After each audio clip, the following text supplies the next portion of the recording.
Hello there, Sarah from 17 once again. This is my Kingdom Hearts Birth by Sleep Critical Terra walkthrough. This is Neverland boss Peter Pan, and I'm showing you the repercussions of enemies or bosses that can be stopped. If you stop a boss, you can hit them as much as you want, and all the damage that you do will then be represented when they come out of stop. I was hitting this guy with a bunch of mines, but it didn't seem to do anything, which is really unfortunate because the mines do incredible damage. So I was hoping for a nice payoff, and I didn't get it. But look at this. He can't move. He can't do anything. And then once this stops, all the damage gets applied. And I can just stop him again and hit him. And this would have been better if I'd have had a move that wasn't the mines, because I'd gambled on the mines being effective here, and they weren't.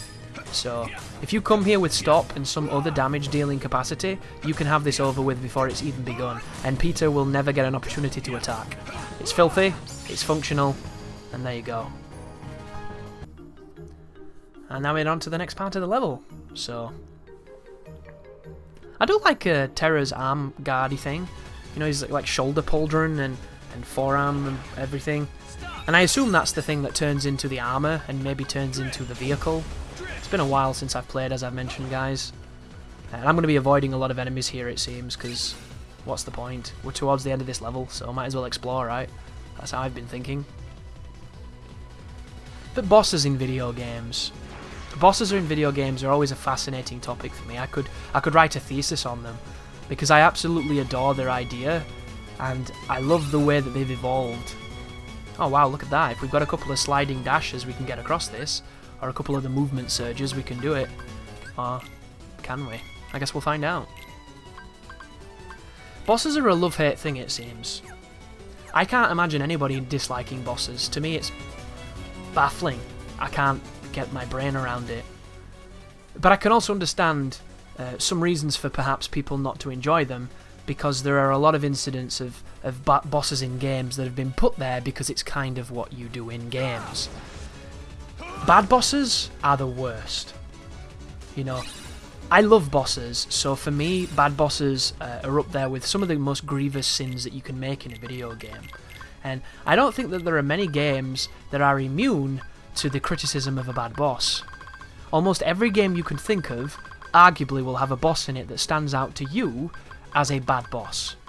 And fundamentally, when we get right down to it, with objectiveness in our minds, that objectivity that is so difficult to achieve. Oh, interesting, I'm going with a full barrage of thunder spells and new gravity spells because I want to learn some new stuff, it seems. Objectively, the boss might not necessarily be bad from a design perspective. It might be abhorrent from a design perspective, you know, we'd have to really talk numbers. But there's still that one that stands out to people that they didn't like.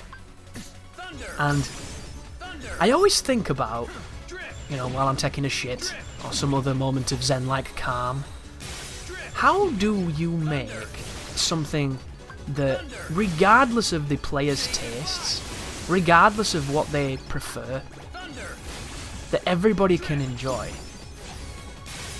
Because it's probably impossible, right, guys? There's too many contrarians in the world, there's too many polemics, there's too many people who love to play devil's advocate regardless of whether or not they care. If the internet teaches us anything, it teaches us that people love to talk shit. I'm talking shit right now.